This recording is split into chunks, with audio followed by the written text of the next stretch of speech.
Bien, estamos muy contentos. Increíblemente, ya han pasado 2 semanas, el tiempo vuela, es una cosa tremenda. El, Como el tiempo pasa bien rápido. Estamos con este tema, el supremo sacrificio de Cristo, ¿verdad? Y estamos entrando en toda una serie de elementos y de detalles que es muy bueno. Creo que la sierva del Señor también lo enfatiza en muchas ocasiones, en meditar en la cruz, o sea, entrar a la ciencia de la cruz y nosotros poder, en cierta manera, evaluar, ¿verdad? Que nuestra salvación tuvo un costo infinito. Y tiene un costo infinito porque eh, este, el Señor Jesucristo lo que está poniendo en la mesa de la negociación frente al pecado para nuestra redención. Recuerden que redención significa comprar a un esclavo para darle libertad. Y el costo de esa redención es la vida eterna de Cristo, que es la vida que sostiene todo lo que está vivo en el universo.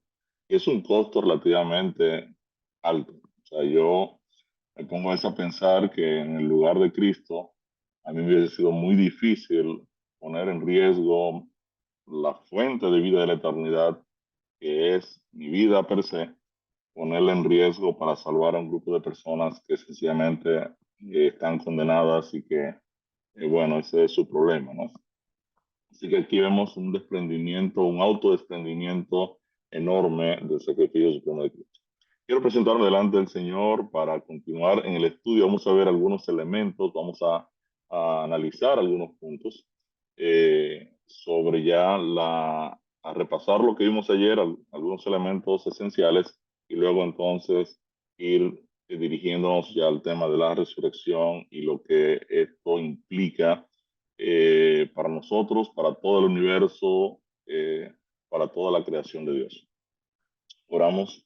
Bendito Dios, Padre Celestial, queremos agradecerte, Dios, por esta mañana. Te damos gracias por tu amor incondicional para con nosotros.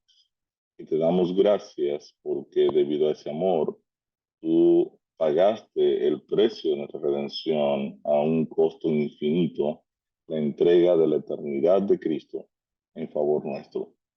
En esta hora queremos pedir la dirección de tu Santo Espíritu y que tu palabra nos siga animando, nos siga eh, despertando ante esta realidad de que nuestra salvación realmente es una salvación grande que no puede ser pagada por otra persona que no fuera nuestro Salvador Cristo Jesús.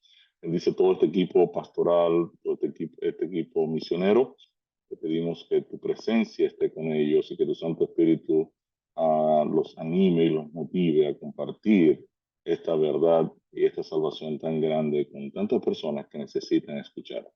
Gracias te damos en el nombre de Jesús. Amén.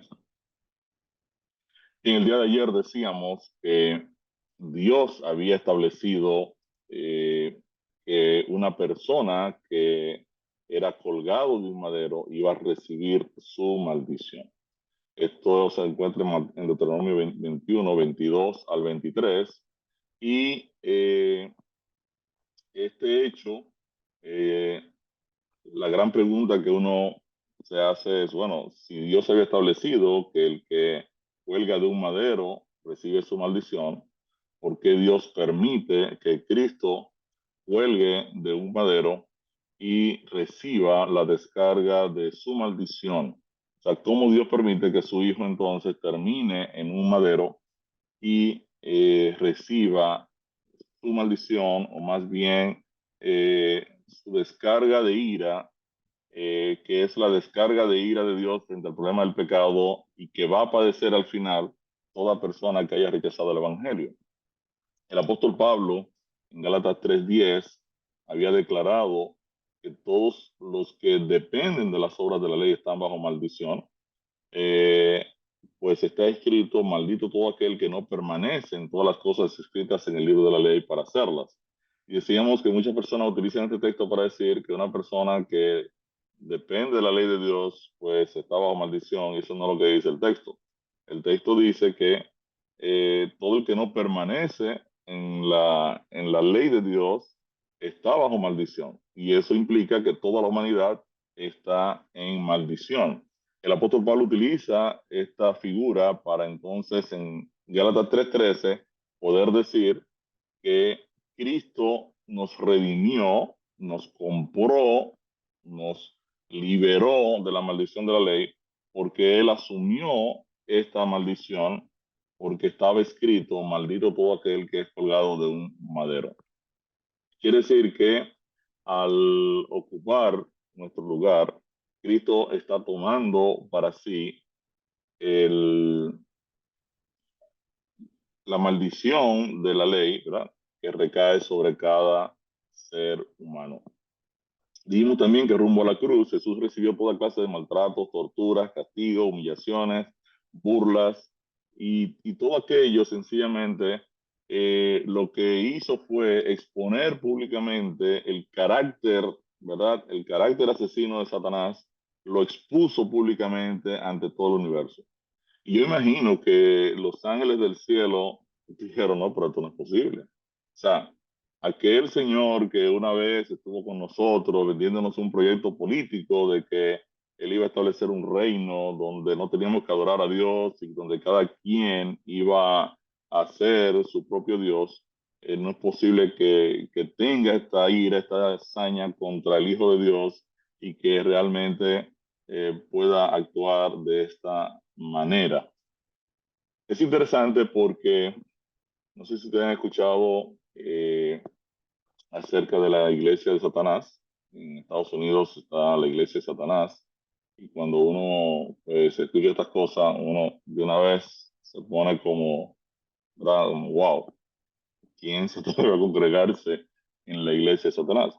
La iglesia de Satanás tiene un eslogan que es sumamente impresionante para este servidor y ese eslogan es muy sencillo. El eslogan dice, haz lo que tú quieres hacer. O sea, el eslogan de la iglesia del enemigo es, haz tu voluntad. En esta iglesia, pues, el principio es, tú eres libre para hacer lo que tú quieras hacer. Y en cierta manera es un eslogan interesante en el sentido de que dice, wow, yo tengo entonces teóricamente libertad, ¿verdad? Para yo hacer lo que yo quiero hacer. El eslogan de Cristo es, haz lo que Dios quiere que tú hagas. Son dos cosas muy distintas y son totalmente contrarias. Esta iglesia tiene una serie de adeptos, una cantidad de adeptos que vienen aquí a esta iglesia bajo la idea de que son libres, ¿no? Yo pienso que parte de esa estrategia fue lo que el enemigo utilizó cuando trató de convencer a la tercera parte de los ángeles a venir a su proyecto político, ¿no? Que terminó finalmente fuera del cielo. Ahora Cristo en la cruz está exponiendo públicamente a los principados y potestades, ¿verdad? De maldad, los está exhibiendo públicamente por medio de esa hazaña, esas burlas y ese sufrimiento. Decíamos, nos preguntábamos ayer si en la cruz todavía Cristo era Dios, aún era la vida. Y sí, definitivamente, en la cruz Cristo es Dios. Todavía en Él estaba la fuente de vida. Eh, Quien estaba colgando de la cruz era el Hijo de Dios, el poseedor de la vida que sostiene todo lo que está vivo, ¿verdad? En el universo. Hechos 17:28 dice, porque en Él vivimos, nos movemos y somos. Quiere decir que la vida de Cristo es la vida que sostiene todo en el universo. Cristo es el poseedor de la fuente de vida eterna. Y esto es interesante porque la transacción de la cruz es una transacción, la transacción de la cruz que paga por nuestros pecados, la transacción de la cruz que nos redime, es una transacción entre el Padre y el Hijo. Ambos están ahora, ¿verdad? Resolviendo el problema de la justicia que debiera recaer en nosotros, ¿verdad? Y ahora Cristo va a recibir esta descarga de la copa de ira de Dios sobre el problema del pecado y el pecado del mundo, y Cristo ahora la va a asumir. Hay un himno muy lindo que a mí me gusta mucho.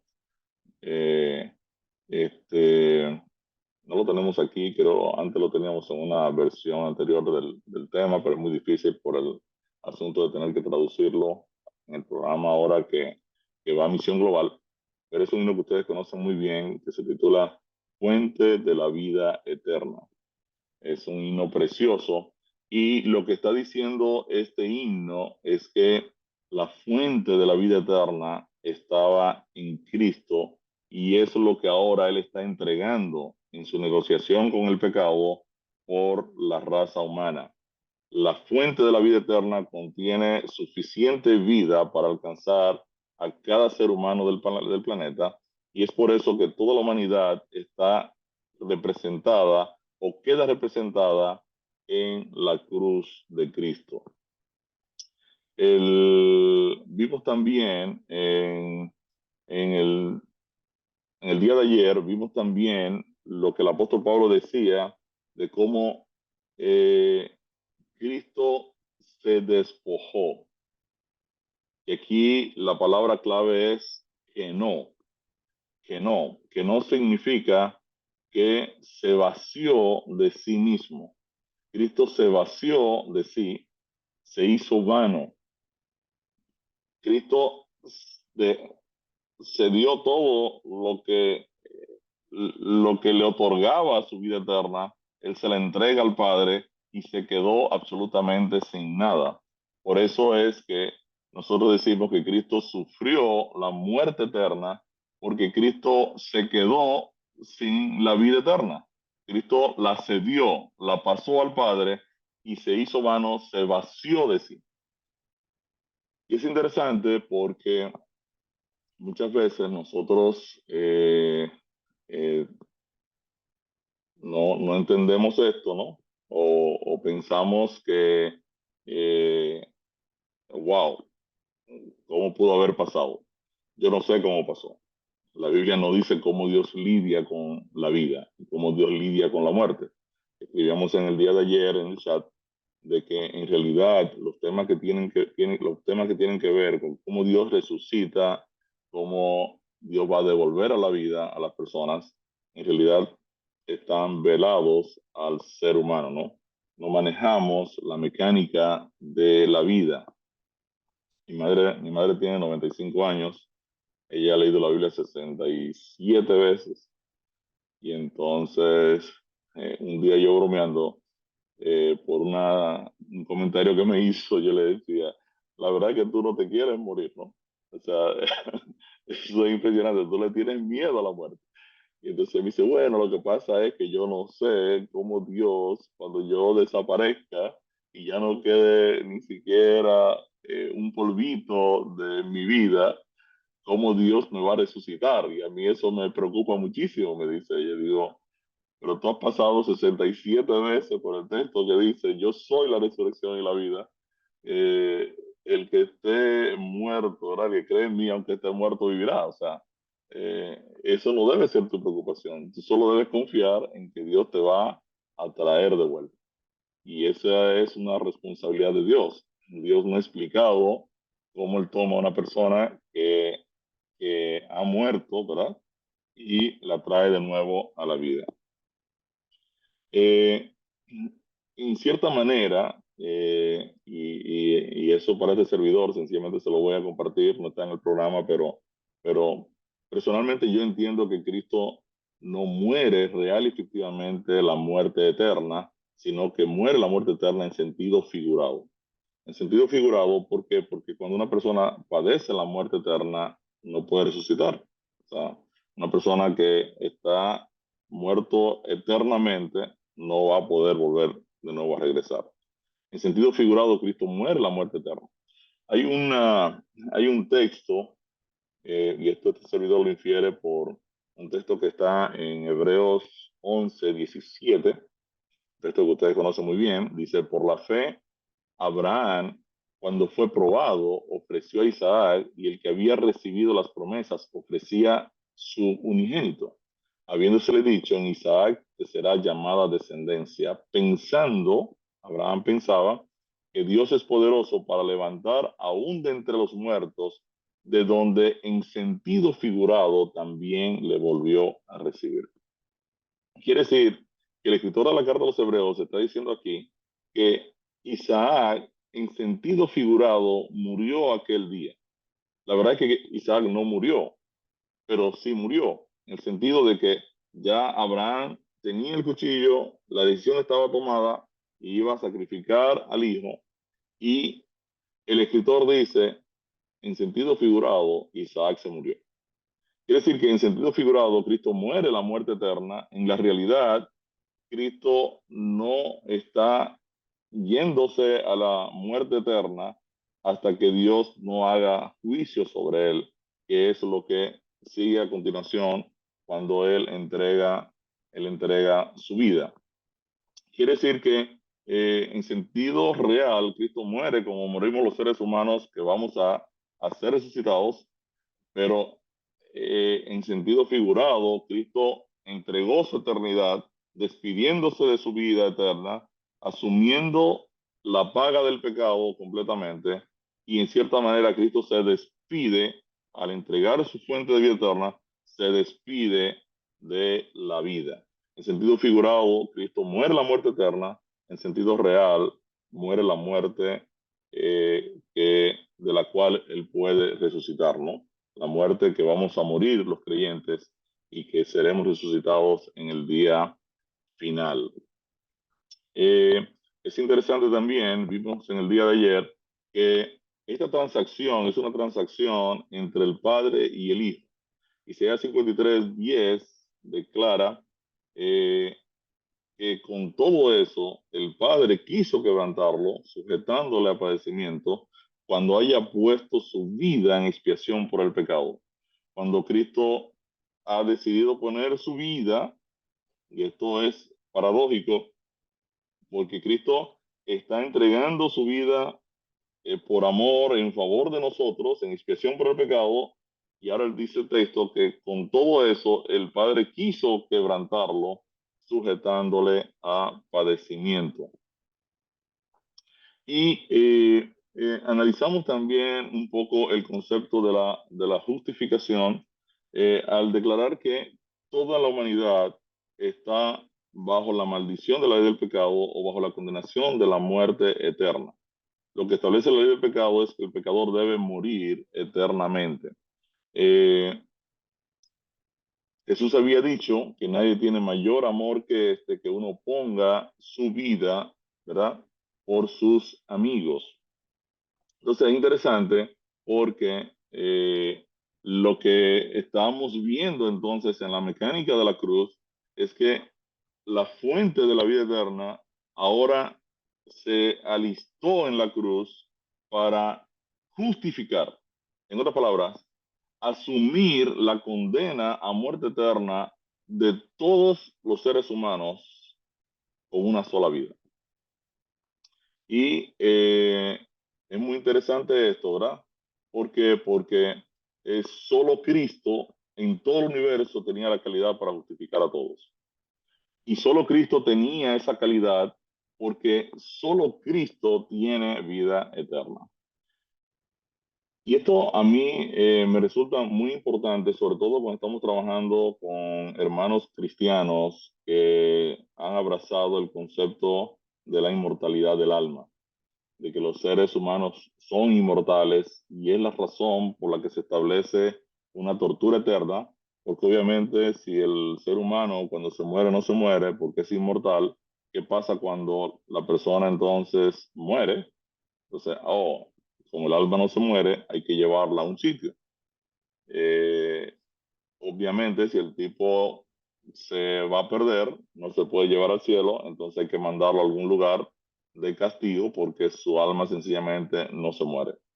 Eh, la Biblia es enfática. Nosotros hicimos un tema sobre el infierno eterno, donde tocamos estas problemáticas de que en realidad el alma se refiere, ¿verdad? Y esto lo conocemos muy bien nosotros en la iglesia, el alma se refiere a la persona completa, ¿verdad? La palabra alma en griego es psique, psique significa la psiquis, ¿verdad?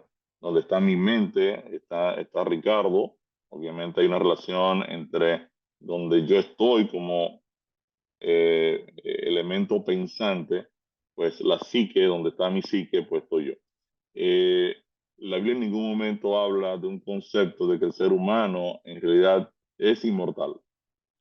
Y vimos que, de acuerdo a la Biblia, solo Dios es inmortal.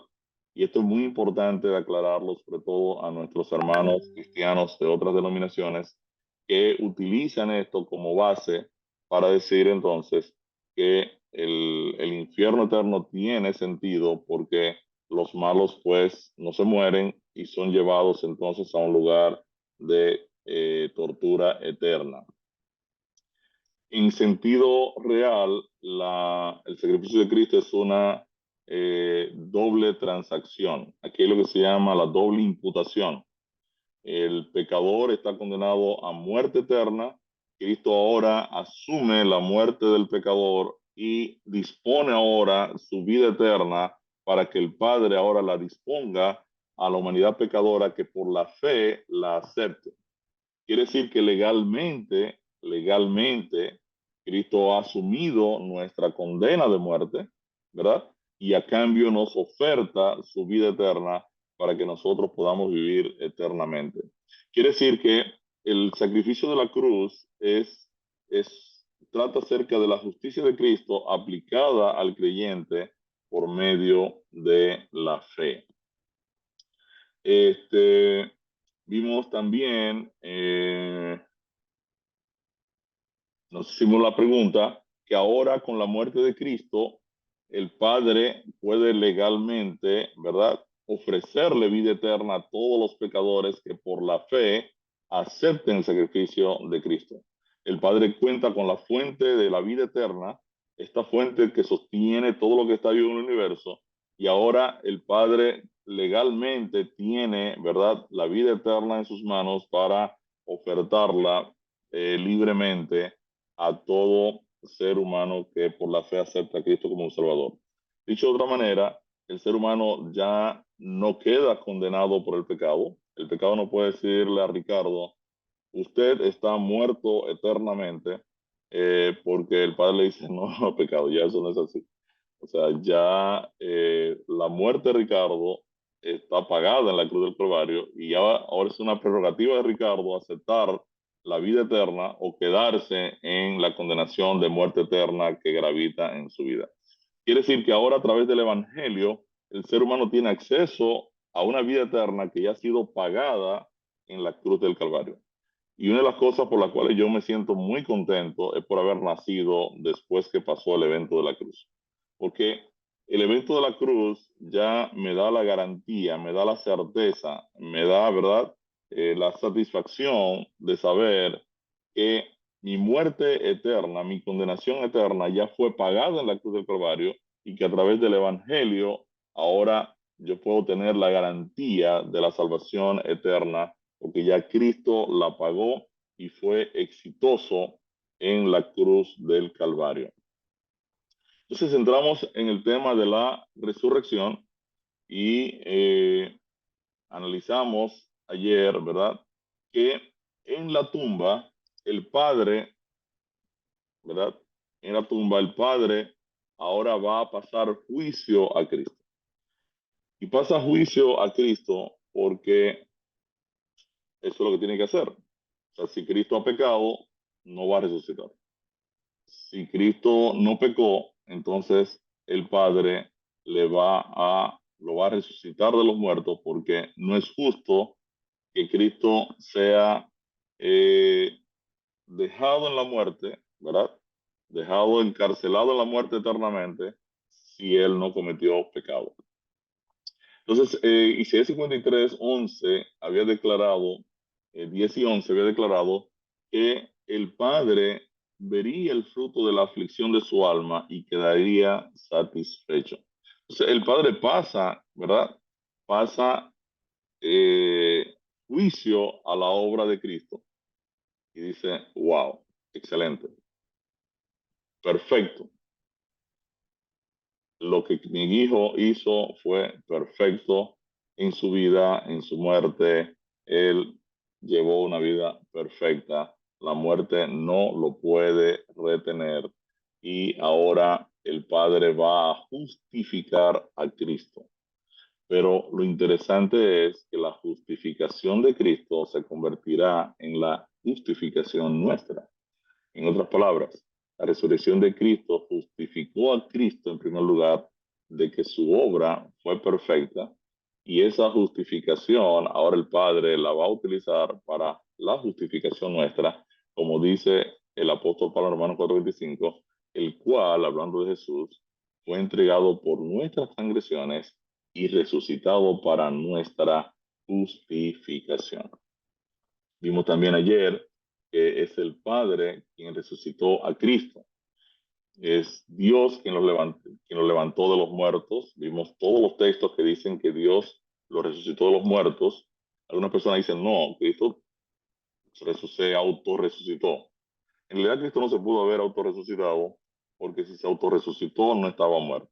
Si Cristo pudo tomar la decisión de resucitarse él mismo, en realidad no estaba muerto. Y el apóstol Pablo en 1 Corintios 15 dice que muchos dicen que Cristo no murió y si no murió tampoco resucitó. Entonces el apóstol Pablo se cuida mucho de decir, cuidado con esto porque obviamente Cristo no se pudo haber autorresucitado. Cristo dijo que él tenía el poder de tomar la vida de nuevo, pero una vez el Padre se la entregue. Eh, Ese poder de Cristo resucitar, pues también lo van a tener los creyentes cuando Dios nos entregue a nosotros, ¿verdad? Que estemos en la tumba, si estamos en la tumba, nosotros esperamos ser de los que veamos a Cristo venir por segunda vez, pero si ese no es el caso, nosotros también resucitaremos y cuando seamos llamados, ¿verdad? Por nuestro nombre, ese gran día, si estamos en la tumba, también tomaremos nuestras vidas de vuelta. O sea, es exactamente el proceso de la resurrección. Entonces, el Padre resucita a Cristo de acuerdo a lo que dice la palabra y un texto más que vimos, el 2:33 aquí, que Cristo, la Biblia enfatiza, obviamente, que Cristo murió. Y si murió, obviamente Cristo no tenía una mecánica pensante para decidir si él se iba a resucitar fuera de la voluntad de su Padre. Cuando su Padre lo llama, entonces Cristo es levantado, es resucitado de los muertos y los primeros cristianos, los apóstoles, predicaron esto en muchas ocasiones. Entonces, venimos entonces aquí. eh, ¿Cómo es entonces resucitado Cristo? Y aquí nos quedamos en el día de ayer. Eh, el Padre hace algo extraordinario con la fuente de vida de su lado.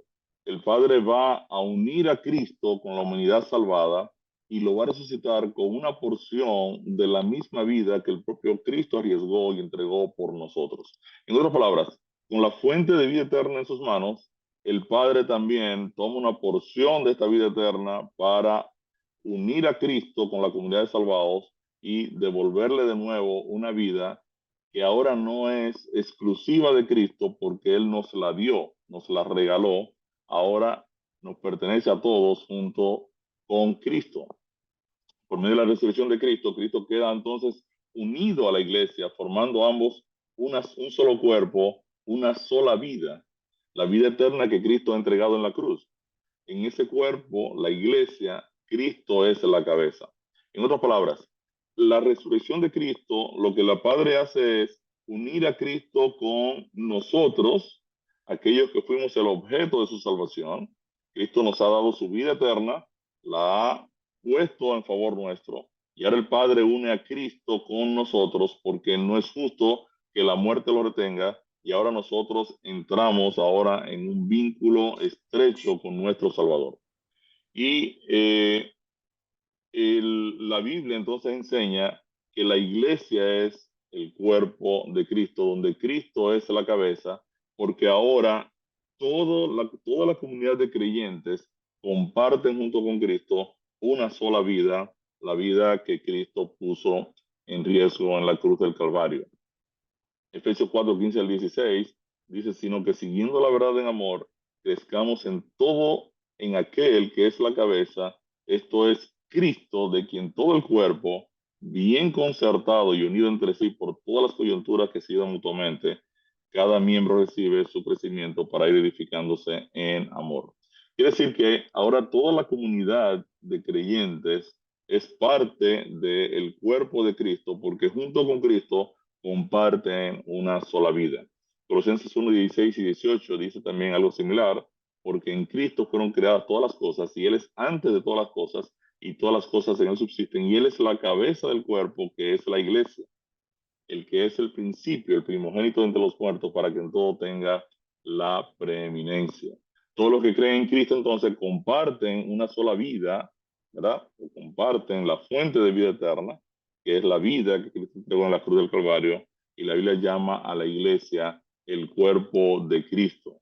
Ustedes son el cuerpo de Cristo, dice el apóstol Pablo. Asimismo nosotros, siendo muchos, somos un cuerpo en Cristo y todos miembros los unos de los otros. En la vida, muerte y resurrección de Cristo, también la justicia de Dios y su amor ágape fueron manifiestos.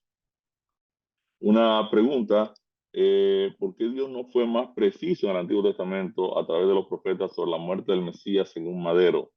¿Por qué Dios no presentó esto de forma quizás mucho más detallada, ¿no? El apóstol Pablo lo explica en su carta a los Corintios, 2 Corintios 2, 7 y 8, 2, 7 y 8, y el apóstol Pablo dice, mas hablamos sabiduría de Dios en misterio, la sabiduría oculta, la cual Dios predestinó antes de los siglos para nuestra gloria, la que ninguno de los príncipes de este siglo conoció, porque si la hubieran conocido, nunca habrían crucificado al Señor de gloria.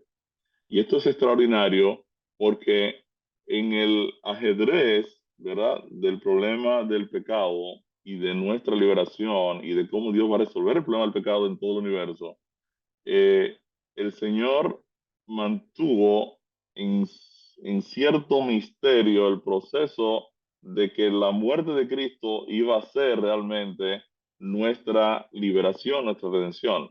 Satanás no entendía mucho estas cosas. Para Satanás, lo ideal era que Cristo muriera y eso es lo que Cristo iba a tener que hacer. Cuando Cristo muere y ahora resucita para redimir a todos, ahora Satanás queda sorprendido. Si él hubiese entendido claramente el proceso de la cruz y el proceso del evangelio, él nunca hubiese llevado a Cristo a la cruz, ¿verdad? Nunca habría sido Cristo crucificado porque se hubiera opuesto a la redención de toda la humanidad. Y qué bueno saber, ¿verdad? Que Dios es bastante inteligente y que es un buen estratega. De acuerdo a 2 de Corintios 5, 14 al 15, ¿qué efecto debería tener en nosotros este supremo sacrificio? Dice el texto, porque el amor de Cristo nos constriñe. Y aquí tenemos una palabra nueva, constreñir. La palabra es nos obliga, nos motiva. Pensando esto, que si uno murió por todos, luego todos murieron y por todos murió para que los que viven ya no vivan para sí, sino para aquel que murió y resucitó por ellos. Quiere decir que en este sacrificio de Cristo nos debe motivar. La palabra constreñir es más que motivar, nos obliga, nos motiva, nos anima, nos hará sentirnos comprometidos a vivir para aquel que estuvo dispuesto a entregarse completamente por nosotros. Y el amor obliga, ¿no? Cuando uno está de novios, ¿verdad? Siempre que estamos de novios, a veces cuando ya nos casamos, pues nos olvidamos de esos detalles, pero de novios, pues nosotros nos sentimos obligados a llevar el chocolatito a la novia, nos sentimos obligados a llevarle, ¿verdad?, una florecita, nos sentimos obligados a llamar a la novia. Y entonces, esto lo hace el amor. El amor obliga. Y dirá usted, bueno, pero entonces si nos obliga, no es libre. Sí, libremente nosotros nos sentimos obligados cuando amamos a hacer las cosas que al otro le agradan, ¿no? En Hebreos 2:9 La Biblia es enfática al señalar que Jesús gustó la muerte por todos. Dice, pero vemos a aquel que fue hecho un poco menor que los ángeles, a Jesús, coronado de gloria y de honra, a causa del padecimiento de la muerte, para que por la gracia de Dios gustase la muerte por todos. Entonces hay una pregunta aquí para reflexionar, ¿verdad?, de la audiencia. ¿Por qué crees ahora que es tan importante saber que Jesús murió por ti y te justificó? O expresado de otra manera, reveló la justicia de Dios en tu favor. Creer en Cristo y su sacrificio en nuestro favor es lo que certifica nuestra vida eterna. El rechazo de este sacrificio implica permanecer en la condenación, bajo la ira de Dios, bajo la condena de la muerte eterna. Juan 3:18 dice, el que en él cree, el que cree en el Hijo, no es condenado, pero el que no cree ya ha sido condenado porque no ha creído en el nombre del unigénito Hijo de Dios. Juan 3:36 dice, el que cree en el Hijo tiene vida eterna, pero el que rehúsa creer en el Hijo no verá la vida, sino que la ira de Dios está sobre él. La cruz nos enseña que Dios ha tomado muy en serio el problema del pecado que nos condena a muerte. Él espera que nosotros también asumamos con seriedad esta salvación. La revelación de la justicia de Dios en la cruz es nuestra gran esperanza. Gálatas 5:5 dice, pues nosotros por el Espíritu aguardamos por la fe la esperanza de la justicia. Como nuestro sustituto, Cristo cargó nuestra condenación y muerte, brindándonos en cambio su vida eterna entregada en la cruz. Quiere decir que una de las cosas que el pecado hace es que nos culpa y nos condena a muerte. La cruz lo que implica es que Cristo está asumiendo esta condena a muerte que gravita sobre toda la humanidad. Cristo la está asumiendo y vamos a ver este gráfico más en detalle la próxima semana cuando entremos en el problema del pecado y vamos a estar viendo cómo el pecado está estructurado en tres dimensiones y por qué el Evangelio funciona también simultáneamente en tres dimensiones. La cruz nos ha dado la oportunidad de cambiar nuestro estado de hijos de ira a hijos de Dios y es por ello que al compartir su vida con nosotros, Cristo no se avergüenza ahora de llamarnos hermanos. Hebreos 2:11 dice, porque el que santifica y los que son santificados de uno son todos, por lo cual no se avergüenza de llamarlos hermanos. ¿Qué hizo Cristo para demostrar el amor desinteresado de Dios por nosotros? Primero Juan te dice, en esto hemos conocido el amor, en que Él puso su vida por nosotros. También nosotros debemos poner nuestras vidas por los hermanos. Por medio de la entrega de su vida, Cristo nos da a conocer a cada uno de nosotros entonces la esencia del amor ágape de Dios. Hay una sección que se la voy a compartir ahora, es el repaso de este tema en el tema del problema del pecado. Y aquí hay unas consideraciones que se las voy a compartir ya que estamos temprano, para entonces la semana que viene podamos entrar directamente en el problema del pecado. Eh, en la Biblia, ¿verdad? La resurrección de Cristo habilita nuestra justificación, como bien vimos en Romanos 4:25, el cual fue entregado por nuestras transgresiones y resucitado para nuestra justificación. Este texto, Romanos 4:24 y 25, nos enseña que nuestra justificación de vida dependía de la resurrección de Cristo. Mientras con su muerte en la cruz, Cristo cargó nuestros pecados, con su resurrección, Cristo certifica su victoria y el pago de nuestra condena o nuestra justificación de vida. Y hay un detalle más, ya que Cristo activa la justificación de vida eterna de toda la raza humana, entonces Él se convierte en el primero en resucitar para vida eterna y dar vida o vivificar a todo el que lo acepta por fe. Esto lo enseña claramente la Biblia en 1 Corintios 15, 20 al 23, que dice, más ahora Cristo ha resucitado de los muertos, es primicias de los que durmieron. Quiere decir que Cristo es el primero de los que han descansado, ¿verdad? De los que han muerto. Y dice el texto, porque por cuanto la muerte entró por un hombre, también por un hombre la resurrección de los muertos, porque así como en Adán todos mueren, también en Cristo todos serán vivificados. Pero cada uno en su debido orden. Cristo las primicias, luego los que son de Cristo en su venida. Este texto, si usted lo lee en la versión, por ejemplo, Dios habla hoy, todavía un poquito más claro, ¿no? Dice, pero lo cierto es que Cristo ha resucitado, Él es el primer fruto de la cosecha, ha sido el primero en resucitar. Así como por causa de un hombre vino la muerte, también por causa de un hombre viene la resurrección de los muertos. Y así como en Adán todos mueren, así también en Cristo todos tendrán vida, pero cada uno en el orden que le corresponda. Cristo en primer lugar, después, cuando Cristo vuelva, a los que son suyos. Eh, ya que la cruz proveyó la resurrección de toda la humanidad, ¿verdad? También la redención es considerada una nueva creación. O sea, Cristo no solo es el primero en resucitar, sino que también la resurrección de Cristo, entonces, es considerada en la Biblia una nueva creación.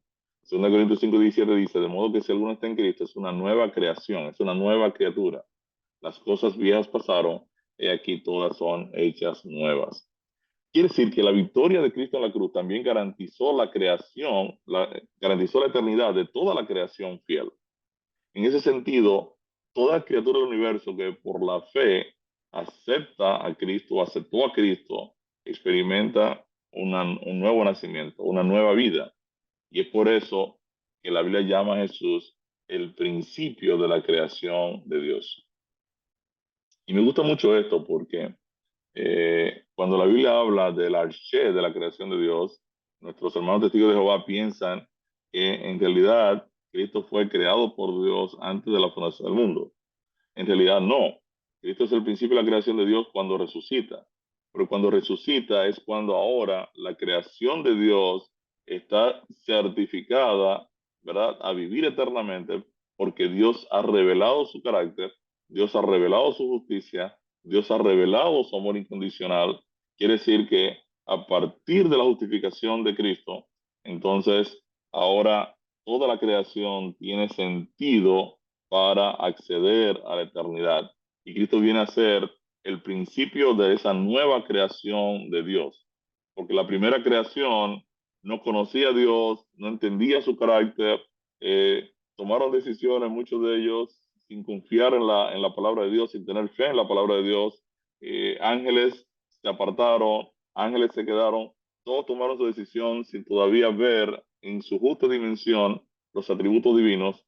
Cuando ahora Cristo resucita, la creación ahora literalmente tiene la garantía de toda la eternidad, porque ahora Dios se ha revelado, Dios se ha dado a conocer, ahora todo el universo puede conocer los atributos que estaban escondidos en Dios por toda la eternidad. Y este hecho, Cristo como principio, está íntimamente relacionado con la resurrección de Cristo. Él también es presentado en la Biblia como el primogénito de entre los muertos, en Colosenses 1:18, y Él es la cabeza del cuerpo que es la iglesia, el que es el principio, el primogénito de entre los muertos, para que en todo tenga preeminencia. Aunque la Biblia declara que Moisés fue el primero en ser resucitado por Dios y llevado al cielo, es la resurrección de Cristo lo que garantiza la eternidad de Moisés. De acuerdo a la palabra, Jesús es el primero en el universo que resucita, garantizando la eternidad, empezando por Moisés, ¿verdad?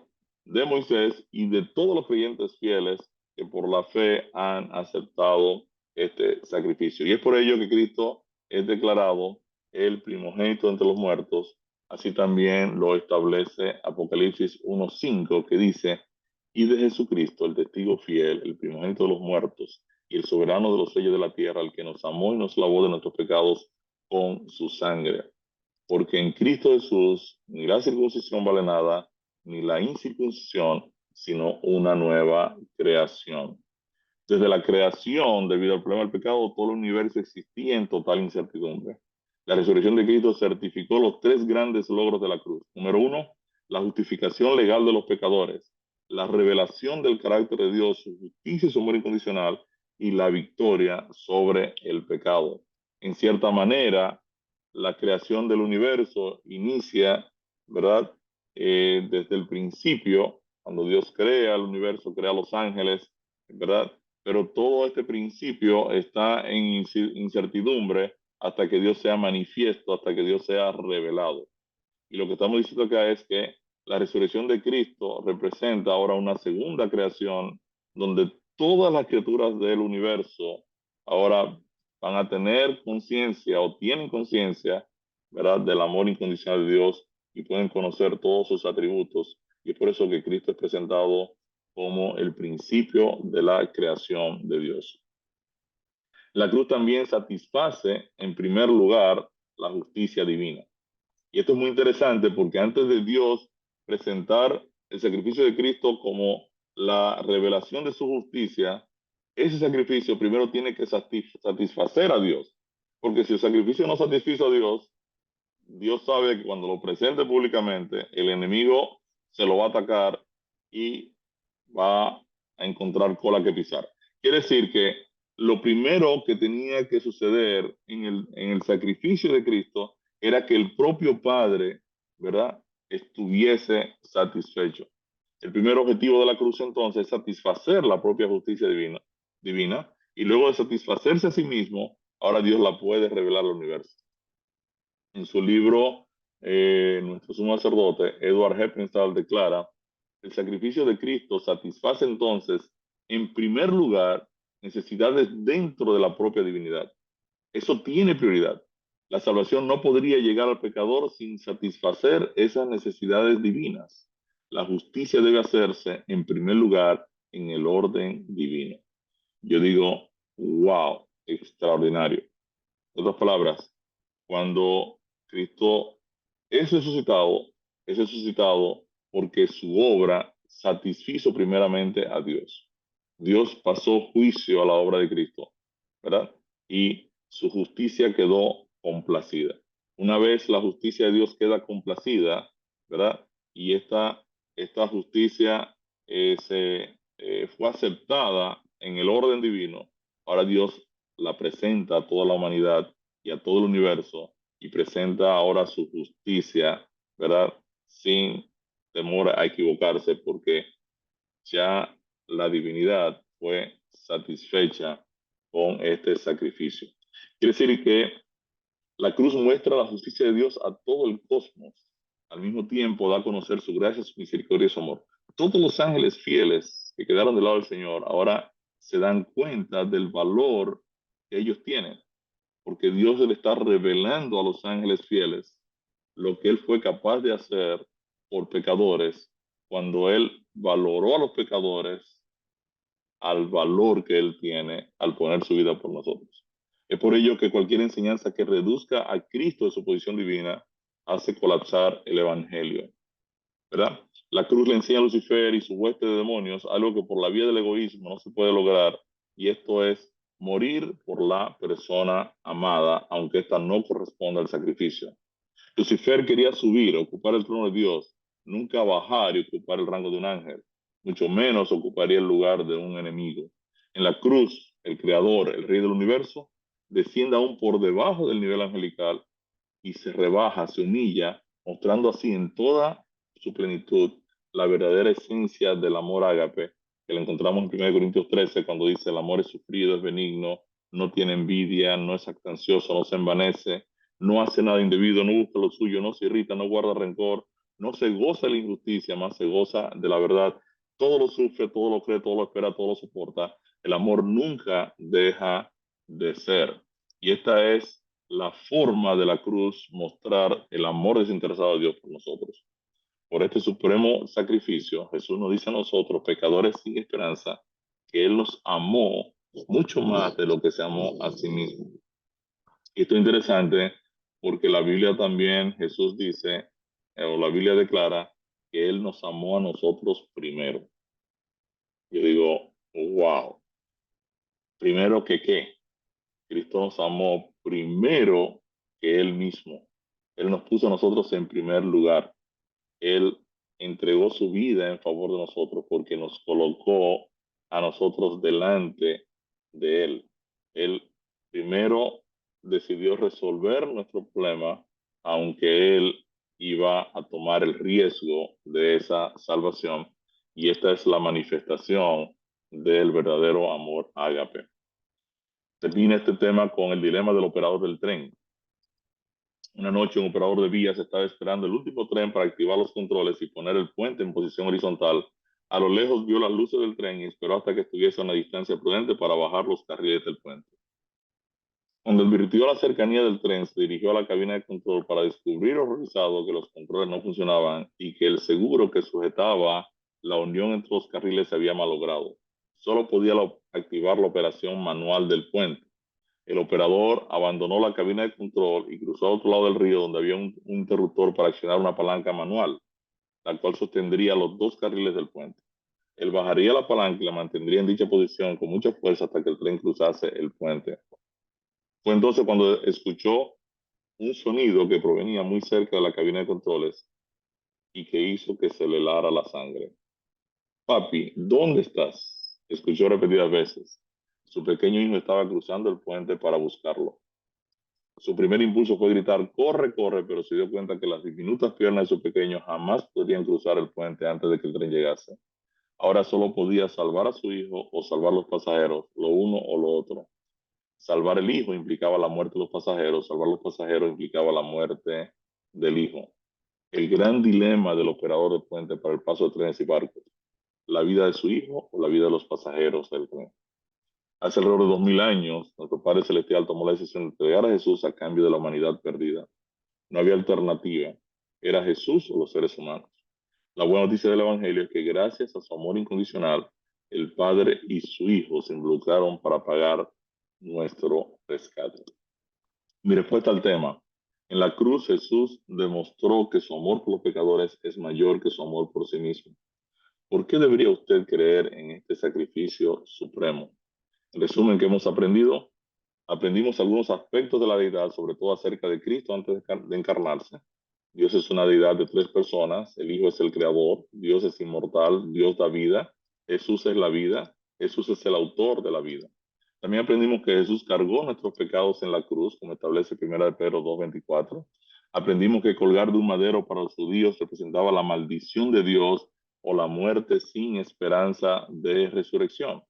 Aprendimos que los clavos, la corona de espinas, los azotes, el sufrimiento físico de Jesús no pagaron nuestra redención, sino solo fueron el testimonio público que expuso el carácter homicida de Satanás. Aprendimos que la transacción entre el Padre y el Hijo en la cruz sí paga por nuestros pecados, ya que Dios entrega a Cristo en propiciación, en ofrenda, ¿verdad? Por aplacar su ira por el problema del pecado. Eso lo dice 1 Juan 4:10. Aprendimos que en la cruz Jesús sufrió la muerte por cada uno de nosotros, 2 Corintios 5, 14, 15 y Hebreos 2:9. Y también aprendimos que por medio de la cruz la vida eterna de Cristo nos es imputada y nuestra condena a muerte pasa a la cuenta de la cruz. También aprendimos que por medio de su propio sacrificio, eso nos dice a nosotros que Él nos amó mucho más de lo que Él se amó a sí mismo. Y finalmente aprendimos que esta es la esencia del verdadero amor ágape. Bendito Padre Celestial, oh Señor, gracias por el sacrificio supremo de tu Hijo en la cruz del Calvario por cada uno de nosotros. Nunca, oh Señor, podremos pagar este sacrificio, nunca tendremos la capacidad de ganar nuestra salvación, solo aceptarla por la fe, recibirla con gozo y permitir que tu Santo Espíritu pueda obrar en nuestras vidas y nos guíe y nos permita permanecer en Cristo hasta ese día glorioso cuando tú vengas en las nubes de los cielos a buscarnos y a llevarnos contigo para siempre. Bendice de manera especial, oh Señor, todo este equipo de líderes de la Unión Venezolana Occidental. Y ahora que nos preparamos para recibir tu día santo, queremos pedirte de manera especial, oh Señor, que tú nos permita honrarte, glorificarte, darte honra y gloria en este día de adoración, sabiendo que un día hace 2000 años tú bajaste de tu trono y tomaste nuestros pecados, los asumiste, los cargaste, los pagaste, y hoy nosotros tenemos la seguridad de la salvación en Cristo Jesús. Gracias, Padre querido, por ese amor incondicional. En el nombre de Jesús te lo pedimos todo. Amén.